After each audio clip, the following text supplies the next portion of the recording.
Really have to see if he even shows up. All right. All right.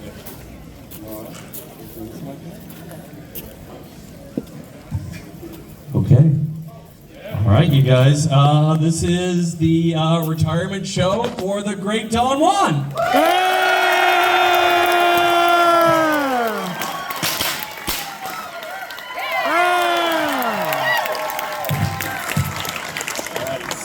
Some notes here. I'll try to do this off notes as well. You guys, we got a lot of people up here to speak. Let's see. So it's going to be mostly love. It's going to be very simple. We're going to tell some loving stories, maybe do a little light roasting, but mostly it's a big old love fest for this great guy over here, all right? Yeah!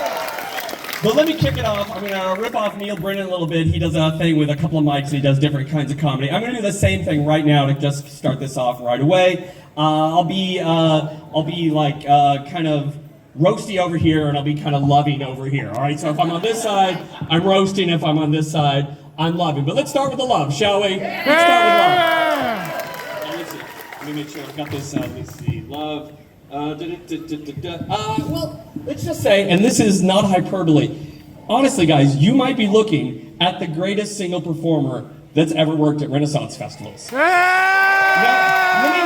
let me qualify that. We've had a lot of other great ones, right? We've had other great ones that came through. Penn and Teller went on to greatness. But for the people who really sat down and said, this is going to be where I'm going to stay. I'm going to stay in this place. I'm going to stay in this environment the whole time. You can't beat this guy. You can't beat him. 41 years at the very top of his game. The biggest stages, the biggest audiences. He's like Lou Gehrig. He is the Iron Horse. 41 years, Don Juan.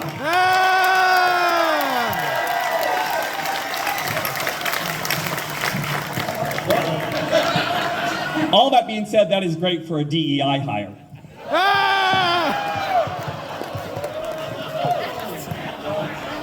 Too much? Sorry, guys. So here's a story. I'm sure he's heard me tell this before. I'll try to get through it the best I can. It sometimes chokes me up. But so when my dad was dying, if you've ever had somebody die, one of the problems you run into in hospitals is they stop eating. And my dad stopped eating. And we couldn't, all the family tried to get together and get him to eat, but my dad loved Don Juan and Miguel. And he was just this crusty old Korean War vet, but they gave him love. Anytime he'd walk by their stage, they'd give him a lot of love, they'd give him a shout out. And I was like, I bet I could get him to do it. I wrote to them on a Monday, and they were in Arizona, and by Wednesday, I had the videotape. We showed it to my dad, and it immediately killed him. He just died. No. Okay. It was great. It worked. It was really sweet. Let me see. Let's see. I guess we'll move on now, you guys. I guess I'll take up the first performer here. Let's bring on a man who has made a great long career out of a very strange speech impediment. Zilch the Tory Stelling.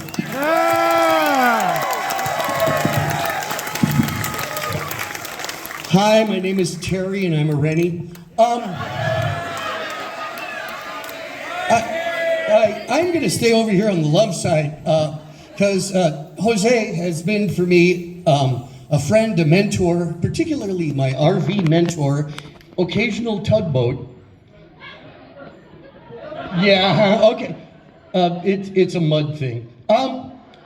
But I actually experienced about 30 years ago one brief, fleeting instant of what it was like to be his performance partner.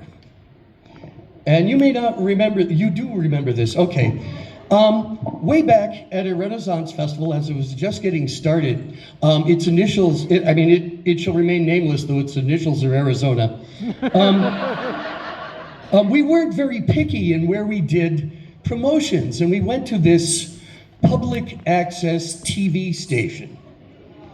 And we were supposed to do a half an hour of Renaissance Festival example for this show called the Sat Khalsa Show. I'm saying it out loud, and he can sue me if he wants. Sat Khalsa was this guy whose eyes didn't open all the way. All right? And, well, he's an idiot. And so we came with about 15 to 20 Renaissance performers, including two retired teachers who played hammer dulcimer, a nice peanut gallery for our studio audience, made up of other Renaissance performers.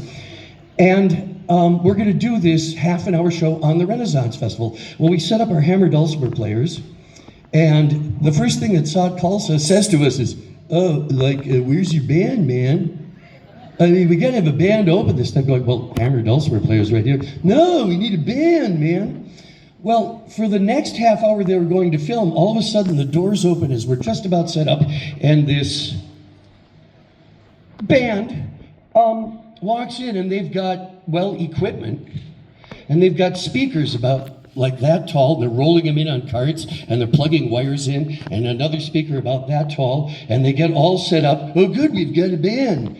So now, what then started is Jose and I are sitting at a little table with our congenital host, and our peanut gallery is right across from us. It's not a very big TV studio. It could fit probably in the glass booth over there. And these guys hit their first chord, and our entire peanut gallery does this. It is so loud, my eyes are watering. And what followed that for this friendly Renaissance Festival performance was a string of profanity that went on and on and on, and it was so loud, and I had to sit there on camera, and my eyes are watering. And they finished, and forgive me, I don't say words like this, but they finished. The last word in that song was bitch.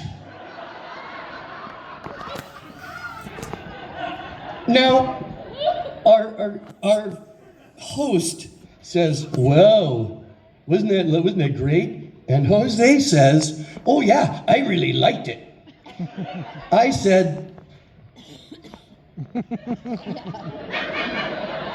but then it happened. All of a sudden something happened, something magical happened. We like synced, we were together, we were partners in performance, because at that moment, our host then said, "So, like the Renaissance group, what's your whole philosophy?" And the two of us in unison said, "Ooh, philosophy." And it went downhill from there. Zilch the storyteller. All right, we're going to have to even tighten it up more, but all right, let's bring on Dan, the entertainment director here at Scarborough Faire. Dan. Hi, everybody. I'm Dan Costellic, the entertainment director for Scarborough, at least through tonight. I don't know. I met Jose and Doug Conjolka. I'm sorry.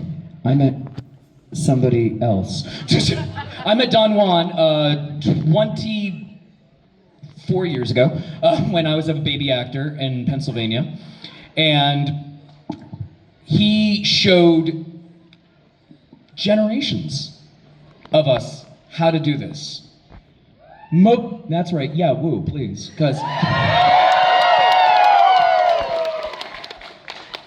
Because most of us are here, directly or indirectly, because of Don Juan. And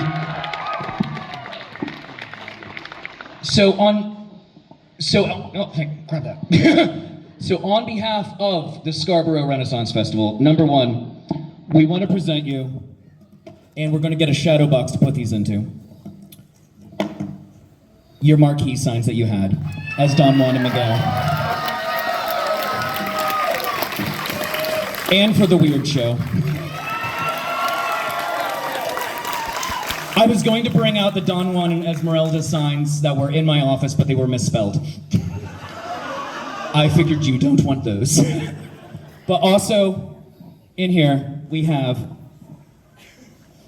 where'd it go? We have what we give out as the Entertainer of the Day mug. This isn't the Entertainer of the Day. This is our gold watch for you. So thanks for your 4+ decades of amazing entertainment here.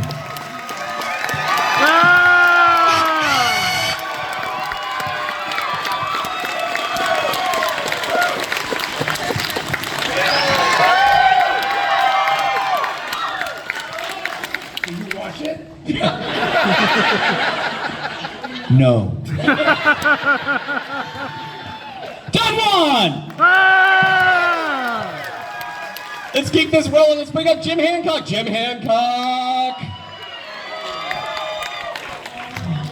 Hobble on over here, Jim. Jim is the kind of musician who will jam all night, fall asleep, and wake up in the middle of a song still playing it. Jim Hancock, everybody. Thank you. Yeah. I met Don Juan 39 years ago at a festival whose initials are King Richard's Festival, King Richard's Faire. The one that is now Bristol. And at that point, he and Miguel were crafters.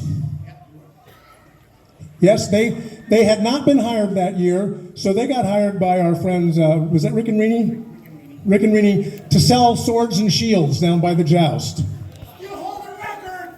Hey, I was getting to it. They would stand out there when the joust let out, and Don Juan had these great little sayings like, "The family that slays together stays together." So he would sell them to the kids and to the adults, and they just raked it in. It's just amazing. And then I found out later, oh, they actually are entertainers, and darn good ones at that. Hey, I'm going to sing a song that most everybody knows, so I don't know how I'm going to do this. Did you say we're going to this? Oh, yeah. Hey, if you know it, sing along. If you don't know it, sing along anyway.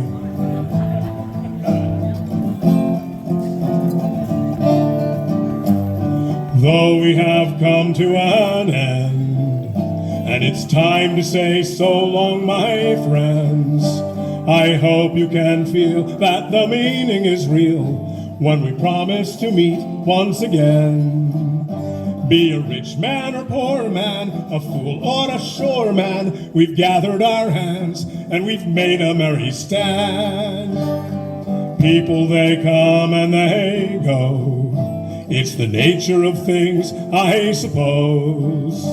But one thing's for certain, the night is a curtain where the moon of our memory glows.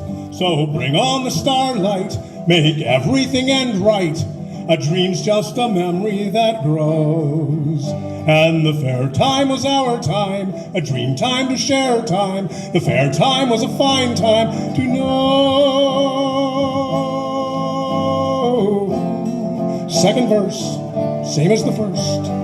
Though we've come to an end and it's time to say so long, my friends, I hope you can feel that the meaning is real when we promise to meet once again. So bring on the starlight, make everything end right. A dream's just a memory that grows. And the fair time was our time, a dream time to share time. The fair time was a fine time to know. Yes, the fair time was a fine time to know. Bless all here, especially Don Juan. Yeah. Thanks, Jim. Jim Hancock, everybody. Whoa, rolling along. Coming up, one of the cool things about being in a community like this, and those of you, even if you've been patrons in this community, if you're here long enough, you see people that didn't exist. They get born, they grow up, they become wonderful people. Let's have one of them on now, Esmeralda.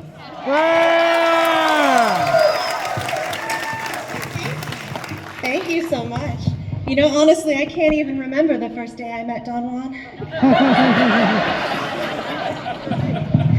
Now, you guys, at the end of this year, Don Juan and I are retiring from performing. However, we have one more weekend here and 2 more full festivals, so I don't want to say anything too nice about him because it'll go to his head and I have to work with that.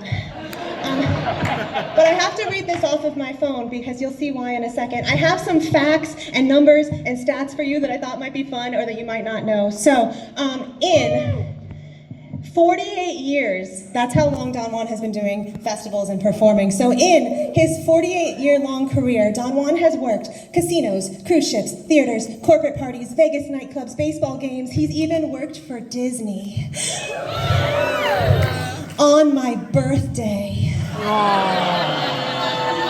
I didn't get to go. But it's okay because that trauma actually got us a free trip the next year, so I'll let it go. He's also worked over 20 Renaissance festivals, which is obviously where we know him from the most. And some quick numbers. In those 48 years of Renaissance festivals, Don Juan has done roughly 15,000 shows. That is over 1,200 pounds of pasta, hundreds of soda cans cut in half, thousands of balloons popped, 2 hospital trips, 4 injuries that probably should have been hospital trips, and before 2020, when we convinced him to let his mustache go gray, it was 120 boxes of Just for Men. Now, all told, in Don Juan's long career, he has been many, many things, including a swordfighter, a whipcracker, a producer, co-writer, and actor in 3 short films, fight director, camel racer, cowboy, kissing bandit, newspaper mogul, gunsmith, carpenter, tequila spokesperson, owner of multiple games and rides, knife thrower, pirate, Prince of Spain, and most importantly, my dad.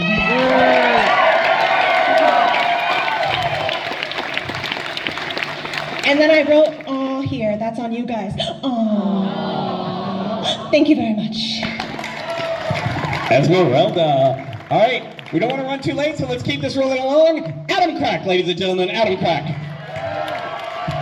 Thank you, Rob. How far does this go out? I'm gonna stand way on this side of the podium. First, yes, Rob organized this. He told everybody, do 2 to 3 minutes. But before we came out here, I bet $100 that Zilch Satori was going to do more than 7, because I've never seen him do less than 20. So I was right. I won big time. He was timing you. I won. That's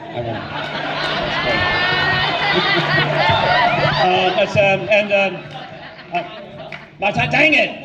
I just got a few things I'm going to say, and I'm just going to do one trick because it is a show. First, I'd like to say what I say about my father-in-law, Don Juan. At the Renaissance Festival industry, as a performer, he has set such a high standard for all of us, such a high standard. Every one of his jokes gets a laugh. Sometimes he's the only one laughing, but every joke gets a laugh. Also, such a high standard at dressing so well, having a great costume. All these years dressing as the Prince of Spain, such a great costume. After 48 years, I thought he'd be king. It didn't work out. Ha ha ha ha. I wrote that in there in case you didn't laugh at that joke. Had to make sure that joke also got a laugh. He's also set such a high standard as being a bilingual performer at the festival, being good representative of that. He, in fact, taught me a little bit of Spanish. He taught me how to say, yo soy gringo. Also, and I just realized it while I was sitting over there, I'm not sure quite how to phrase it because I just realized it, but he set such a high standard for passing on the torch of performing because he had a kid that became a prettier, more talented performer than him. I was like, that's crazy, right? And then just about the trick that I would like to perform for you. So the trick I do in my show where I cut a soda can in half, and I started doing that in 2008 at the Arizona Renaissance Festival, and then Don Juan started doing it the year after that. And there's a couple things he taught me about that trick. Number one, something called the perfect cut, where you can cut the can so cleanly that the bottom of the half of the can stays sitting there on the stool. The second thing I learned from him is this. Some performers practice their trick during the week until they can do it 100% of the time on stage.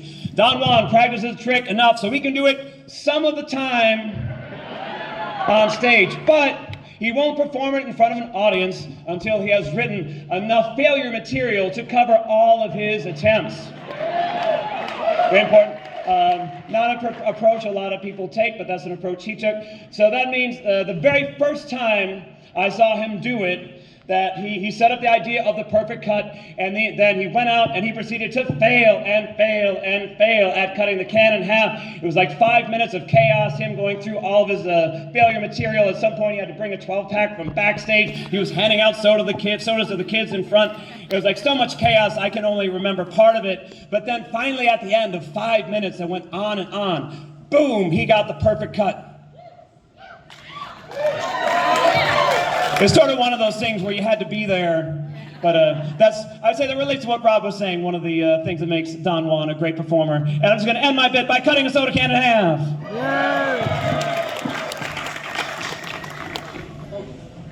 Right.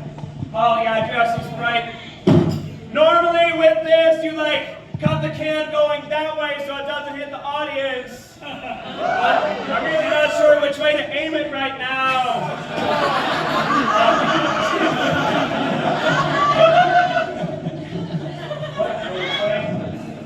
Oh, I was going to say good luck front row.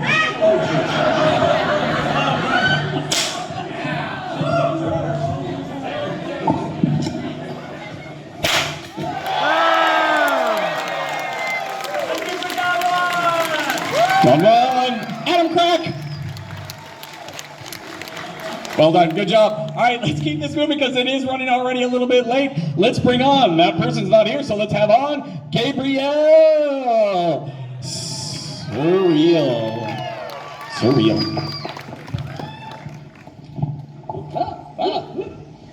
Some of you may not recognize me out of makeup. During the day, I'm Surreal the Puppet Man. And I just realized this afternoon that I've known Don Juan for 40 years. And what people might not know is that, well, it has been mentioned a little bit that not only has he been a performer for all this time, but he's also been a pioneer of starting other businesses and other ventures and taking his brand as a performer into games and dungeons and tequila. And in doing this, he's really helped other performers and other artists in the festival circuit learn how to make this life work. And sometimes the magic that we have on a festival day is hidden behind the wall and behind the curtain, because there's so much magic that we don't see as we create our suspension of disbelief. And this is one of those moments when we can kind of be between the worlds, because this whole community is the performers and the festival participants as well as loving audience. So I just want to honor this moment. And I've known Don Juan for 40 years, but about maybe 15 years ago, we shared a stage at another festival where I was doing my stage show, and we laugh about this all the time, and I'm going to bring it up again because they just don't know. But I had a line in my stage show where I would say, "Do you feel the magic?" And, you know, it was a silly line, but then one day, there's a curtain behind the stage, a little red curtain where he would sit behind that curtain, and I would forget that he's there, but that was his break room. And I hear this little voice, "I feel the magic." I'm trying to keep my show going, and I just keep hearing, "I really feel the magic." And it was a moment of such love and delight that I knew we were friends. Thank you. Let's keep racing through this. Ladies and gentlemen, Arthur Greenleaf Holmes. Well, I've known Don Juan for 35 years, and it occurs to me now that one of the things I'll really miss is the smell of Don Juan on a festival day, because he wears gray flannel. And ladies, if you've not smelled Don Juan, the smell is intoxicating.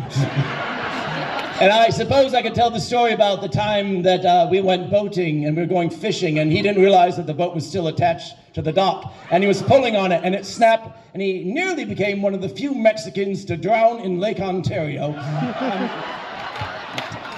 But I'm going to tell you about the story of the meat piñata. Now, for many years on Cinco de Mayo, we would have a Cinco de Mayo party, and it wasn't during the weekend, it was for us, not for the audience, so it was during the week. And it was in the pecan grove, and Miguel would be lowering down enormous buckets of margaritas to the drunken horde below. But the centerpiece of that night were the two piñatas that we brought out. The first piñata was always the children's piñata, full of games, toys, candies, and the like. The second piñata was the adult piñata. It was full of sex toys, condoms, jellies, and lubricants, various novelties. And over the years, you know, we would plan this party, and in the weeks before, we would be planning and have meetings. And one day, we were lamenting the fact that everyone expected the adult piñata. And we thought, maybe we should do a joke piñata. But what could we do? And Pat Johnson, who did the Mud Show with me many years, and now does the Johnsons' Word of the Morning, in a very quiet voice, he said, we could do a meat piñata. And after we stopped laughing, we really started considering it. Now, here's what we did. We went to the store and we filled the piñata with raw chicken, fish, stew beef, and sausages. And the way we thought about this, we thought this would go in such a way that out would come the adult piñata, someone would hit it, it would open up, we'd see there was meat, and we'd go, oh yes, that's a joke, and then we'd do the real adult piñata. But there are two elements to this that we failed to take into consideration. The first is that this piñata was going to come out in failing light, in the dark. The second element was that some of those items, such as the sausages, were phallic-shaped. So out comes the meat piñata, and it's dripping with juices. Now, Don Juan was not part of the planning celebration. He thought that this was the real adult piñata. And out comes this piñata. We hang it up, and it's dark out, you know, it's very hot. And we see someone, and Don Juan is about to jump on this piñata. But I held him back. I said, no, you don't want any part of this. So he hung back with me. And the piñata gets one whack, and it just shoots all this stuff out. And to our horror, we watched all of our community, most of them are vegetarians. Oh, God. Largely barefoot. And we watched them as one dive onto this pile of raw, fetid meat. And next to me, I hear Don Juan say the following. Oh, no. Oh, no. Oh, and we hear screams coming from the pile of meat, screams. I see this girl, Brenda, the consummate hippie and largely barefoot. I see her coming out of the pile, scraping raw chicken off of the bottom of her foot. And me and Don Juan ran into, we just said, let's run away. We ran away, and all I remember was literally holding you in my arms while we were rolling in the grass, laughing in hysterics. There's a man named Rex who was on the security, and I saw he was a big Texan. He came out into the light holding a sausage saying, it's a goddamn wiener. Anyway, we still speak of the meat piñata in hushed tones. Don Juan, I'm going to miss you. Thank you so much. And now, let's bring the man of the hour up. He has a few words. Here's Don Juan. Thank you.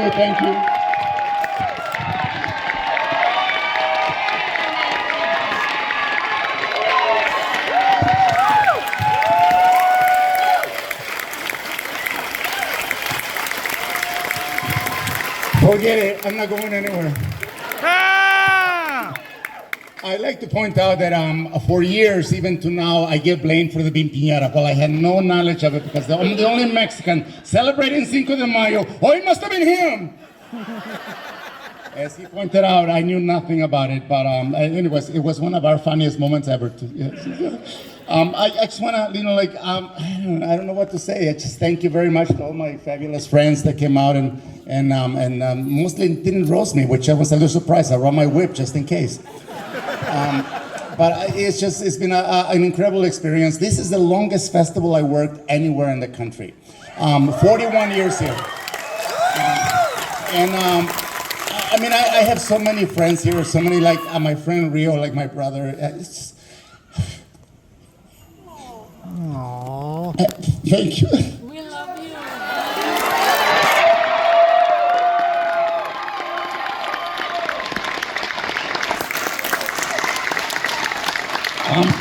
The very first year I came to this festival, there was a tornado. The second year, I think there was a locust or something plague. And we're working here at like 90 degrees weather with 110% heat index. And I kept coming back, and I own many things at different festivals around the country, but I never own anything here because every year I told Miguel, Doug, my partner for many, many years, okay, that I'm not going back to Texas. That place is trying to kill us. But you guys kept bringing us back every single year. You guys are the best audience in the festivals. Thank you. That's all I got. Thank you so very much. Thank you to all my friends. Thank you to you guys. God bless you.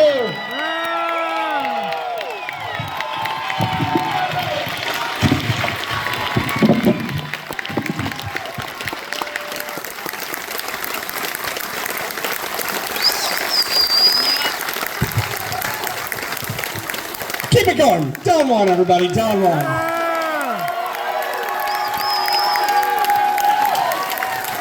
We have one single cake that we had beautifully made that melted in the heat, but it still says Adios Don Juan. There it is. There it is. Give it up for Don Juan. One more hand. There it is.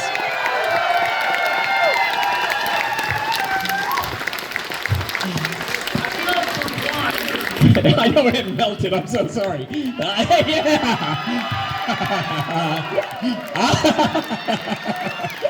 Yes. It's a meat cake! Oh, sorry! There it is, there's the cake. We'll slice it up. We'll try to serve some of you. If you want some, come over here. We'll try to give you a little cake. Thanks, everybody. Don Juan.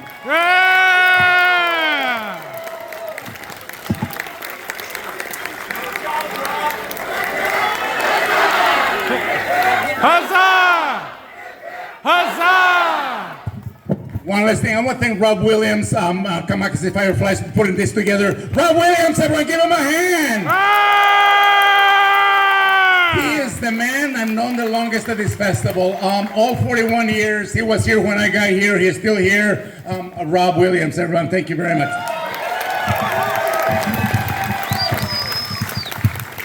All right, if you want some cake, coming up, we'll give you some cake. It's not going to make it to all of you unless somebody can do some loaves and fishes kind of thing with this, but we'll do the best.